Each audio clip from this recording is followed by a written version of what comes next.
भागलपुर में जो तारपुर थाना अंतर्गत कजवाली चक मोहल्ले में कल रात 11:30 बजे के आसपास की घटना है। तो क्योंकि हम लोग बहुत ज्यादा व्यस्त थे कि रिपोर्ट तैयार करने में और सूचना इकट्ठी करने में, और साथ साथ जो लोग मलबे में दब गए थे उनको पहली प्रायोरिटी थी कि उनको बाहर निकाल के उनका इलाज के लिए भेजा जाना, इसलिए थोड़ा सा आप लोगों से भी बातचीत करने में विलंब हुआ। लेकिन अब हम जो है आपको पूरा विस्तार से घटना के बारे में बता देंगे। उसके बाद जो आपके प्रश्न होंगे उनके भी उत्तर जो है वो देंगे। तो घटना इस तरह की है कि कल रात में 11:30 बजे जो मोहल्ला कजवाली चक है, ये तारपुर थाना अंतर्गत पड़ता है भागलपुर जिला में। तो वहां पर एक घर है जिसके मालिक है मोहम्मद आजाद, और उस घर में किराएदार के रूप में लीलावती देवी और उनके परिवार के कुछ सदस्य रह रहे थे। तो 11:30 के आसपास बहुत ही जो है शक्तिशाली एक विस्फोट हुआ, और उसके बाद जो है उसमें जो मेन घर था जिसकी मैं जिक्र कर रहा हूं, उसके अलावा आसपास के भी जो है कम से कम 2 और घर वो भी क्षतिग्रस्त हुए, और उन घरों में रहने वाले जो नागरिक हैं उनको भी बहुत क्षति पहुंची है। मैं विस्तार भी आपको दे देता हूं। और घटना की सूचना मिलते ही सारे जो पुलिस प्रशासन के लोग हैं, जिला प्रशासन के लोग, डिस्ट्रिक्ट मजिस्ट्रेट साहब हैं, एसएसपी साहब हैं, डीआईजी साहब हैं, हमारी डॉग स्क्वाड की टीम, हमारी एफएसएल की टीम, वो अर्ली आवर्स ऑफ मॉर्निंग में वहां पहुंच गई थी, और उसका बहुत बारीकी से वो जांच उन्होंने की, और पुनः एक बार जांच करेंगे, क्योंकि अब जो है वो पिछले 8-10 घंटों के अथक प्रयास से मलबा हट गया है।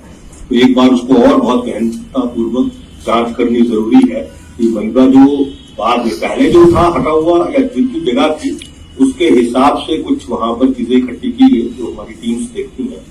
लेकिन क्योंकि अब जो मलबा है वो ऑलमोस्ट पूरा हटा दिया गया है, उसको एक बार और हमारी टीम जो है वो पुनः बहुत डिटेल में उसको देखेगी, ताकि हम लोग इस पूरे तार्किक निष्कर्ष पे पहुंच सके कि इसका जो है वो मेन कारण जो है वो क्या है, और ये कहां से जो है वो शुरू हुआ, और किस तरह से लोगों को डैमेज हुआ, और कहां पर जो है वो हमारी स्थानीय पुलिस की कोई कमी रह गई, वो सब बातें मैं आपसे करूंगा। तो जो सबसे बड़ा डैमेज हुआ था वो ये जो लीलावती देवी जिस पोर्शन में रहती है, इनके जो है घर के 5 लोग वो जो है वो मृत्यु हो गई 5 की। उसमें लीलावती देवी है, उनके जो है वो पिंको देवी है, आरती कुमारी है, रंशु कुमार है, आयंश कुमार है, ये 5 लोगों की मृत्यु घटनास्थल पर जो है वो हो गई थी। इसके बाद जो बगलगीर है महेंद्र मंडल, उनके घर में जो लोग निवास करते हैं उसमें 3 लोगों की मृत्यु हुई। उनका एक जो पुत्र है नवीन मंडल, वह जख्मी हुआ, और ये सब के सब जो भागलपुर का हमारा मेडिकल कॉलेज है वहीं पर इलाजरत है। उस वक्त जो है वो महेंद्र मंडल और उनके पुत्र सुनील मंडल, इन दोनों का जो ये दोनों को मलबे में दबे होने की बात जो है वो सामने आई थी। अब जो है इन दोनों के भी शव जो है वो पुलिस ने प्राप्त कर लिए हैं। तीसरा जो एक घर था वो राजकुमार शाह का घर था, वो भी बिल्कुल बगलगीर है। उस घर में उनका जो है वो बेटा राहुल कुमार, उसकी मृत्यु पहले हो गई थी, और ये जो राजकुमार शाह स्वयं थे वो मलबे में दबे हुए थे। करीब 2 घंटे पहले राजकुमार शाह का जो है वो शव प्राप्त हुआ है, और करीब आधा-पौन घंटा पहले ये जो महेंद्र मंडल है और उनके जो पुत्र सुनील मंडल, इन दोनों का भी जो मलबा हटने के बाद शव प्राप्त हुआ है। इसके अतिरिक्त वैष्णवी देवी, जया कुमारी, शवन कुमार, सोनी कुमारी, रिंकू कुमार शाह, राखी कुमारी, शीला देवी, ये भी जख्मी हुए।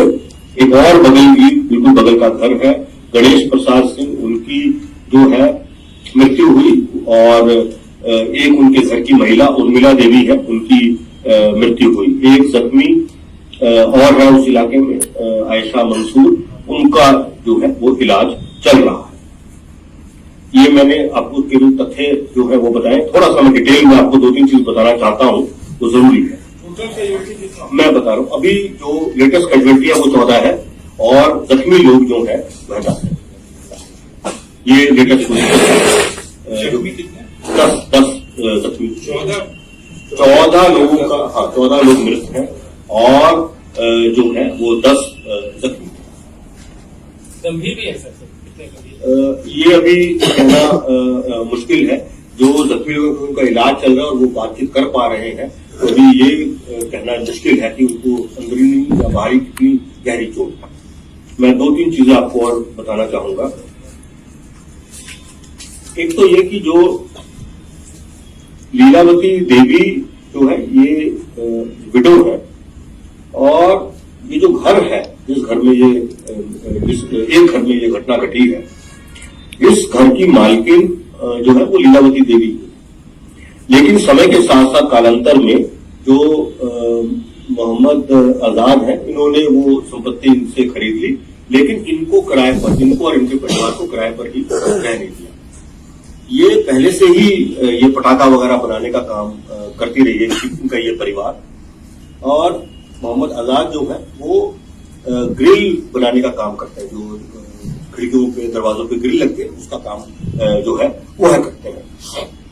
लेकिन इनके बगल वाला जो मेन घर है एक और महेंद्र मंडल का जो घर है, ये लोग बहुत पहले से पटाखा वगैरह बनाने का काम करते आए हैं और इसके अंदर 2002 में महेंद्र मंडल का जो भाई है सुरेश मंडल, उसकी मृत्यु हुई थी। एक ऐसा ही शक्तिशाली जो है वो विस्फोट हुआ था 24/10/2002।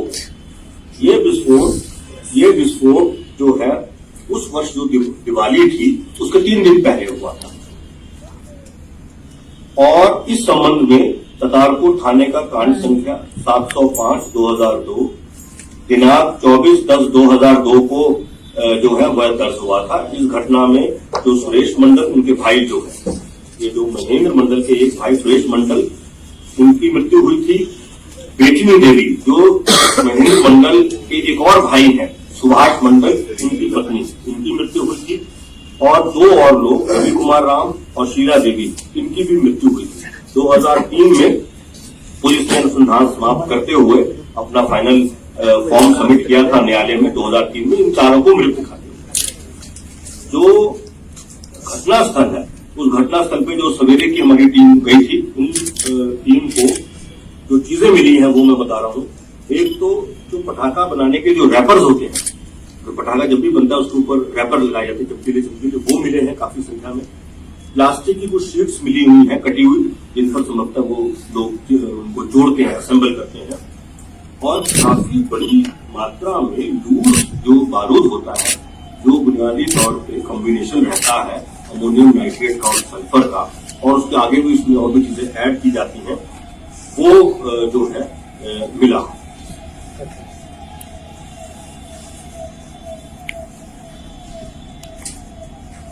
ये हमने सबसे पहले चेक किया कि अगर मान लीजिए कोई पटाखा बना रहा है, उसको लाइसेंस दिया गया है कि नहीं दिया गया, तो उनको लाइसेंस जो है वो नहीं दिया गया। तो लाइसेंस नहीं देने के बावजूद भी अगर ये इस तरह का काम हो रहा है, तो हमारा मानना है ये कमी जो है वहां के जो थाना अध्यक्ष है, थाने की जो टीम है उसकी है। और इस पे और भी जांच होगी, लेकिन तत्काल जो वहां के थाना अध्यक्ष है, ततारपुर थाना के इंस्पेक्टर है संजय कुमार सुधांशु, उनको प्रथम कर्तव्य उनकी लापरवाही और शिथिलता पाने पर उनको निलंबित कर दिया गया। अब इसके अंदर जो है, जो और हमारे पास रिपोर्ट्स आएंगी, हमारी वहां पे जो जांच कर रही है, और जो डिस्ट्रिक्ट एडमिनिस्ट्रेशन जो है वो आगे का काम करेगा, उसके आधार पर हम इसमें यहां से और आगे की कार्रवाई जो है कि इसकी फर्दर जांच की कितनी जरूरत है, किससे और कराई जाए, ये सब हम निर्णय बाद में लेंगे। लेकिन एक चीज और बताना चाहूंगा कि ये जो इस तरह की दुकानें होती है, पटाखे की हो, आर्म्स की हो, इसका ये प्रावधान बना हुआ है हमारे मैनुअल में कि समय समय पर संबंधित पुलिस के अधिकारियों को उनकी जांच करनी है और उसमें अपेक्षित कार्रवाई भी करनी है।